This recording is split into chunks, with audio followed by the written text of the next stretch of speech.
Hello, আসসালামু আলাইকুম বন্ধুরা। রোজা রাখার পর দিনটা কেমন কাটলো আপনারা দেখবেন। যাই হোক, সেহরির পর ঘুমাইছিলাম। ঘুমাইতে ঘুমাইতে কোন দিক দিয়ে দিন চলে গেছে বলতেই পারি না।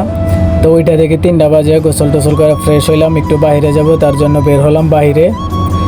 তো আমি বাইরে যাচ্ছি, আপনারা বাইরের ওয়েদারটা দেখেন। তো আস্তে আস্তে আমি প্রায় বাইরে চলে আসছি। তো আপনারা দেখতেই পারছেন বাইরে প্রচণ্ড রোদ, যার কারণে বাইরে লোকজন কম। তো হাঁটতে হাঁটতে রাস্তার দিকে আসলাম, আয়সা দেখি রাস্তার দিকেও লোকজন নাই, কারণ রোজা রাখার পর এত রোদের মধ্যে মানুষ বাইরে বের হয় কম।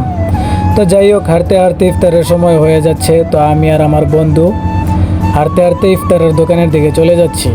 তো আস্তে আস্তে ইফতারের দোকানের কাছাকাছি আয়সা পড়লাম আমি আর আমার বন্ধু। তো দেখেন ইফতারের কী কী আয়োজন আছে।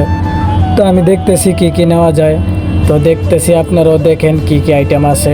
তো যাই হোক, আমি কিছু ফল নিয়েছিলাম। আঙ্গুল ফলটা আমি বেশি খাই, তাই আঙ্গুল ফল নিছি। আর মালটাটা শুধু আমার ফ্রেন্ডের জন্য। তো আমরা 2জন ছিলাম, আমাদের সাথে আরও 2জন লোক আসলো। তো আরও অনেক ফল নিছি, মালটা এনেছি। এই তো আমার বন্ধু ইফতারগুলো রেডি করতেছে, আপনারা দেখেন। তো ইফতার রেডি শেষ, এখন আমাদের ইফতার করার পালা। আমি খেজুর হাতে নিমু। তো আজান শোনা যাইতেছিল না, আমার বন্ধু বলতেছে আজান দেয় নাই। তো অবশেষে আজান দিয়ে ফেললো, আমার বন্ধু ইফতারটা করে ফেললো, আমিও ইফতার করে ফেললাম।